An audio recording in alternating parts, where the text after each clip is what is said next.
Merdeka itu bukan sekadar bendera yang kita kibarkan dan bukan sekadar lagu yang kita nyanyikan. Merdeka adalah peluang untuk kita hidup berkongsi dan duduk bersama tanpa mengira perbezaan. Sebelum Merdeka pada tahun ini, Chan Marie Chan membawakan satu menu khas Merdeka untuk anda semua.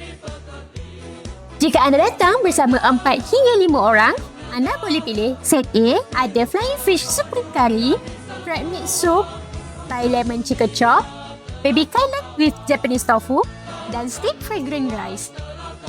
Dan jika anda datang bersama 2 sehingga 3 orang, anda boleh pilih set B. Set B, kita ada seafood supreme curry, baby kailan with Japanese tofu, telur dadah, mantau goreng, dan steak fragrant rice. Dan melengkapkan sambutan Merdeka anda pada tahun ini, jangan lupa air jalur gemilang. Jadi, pada tahun ini, jom kita raikan Merdeka bersama Chan Marie Chan.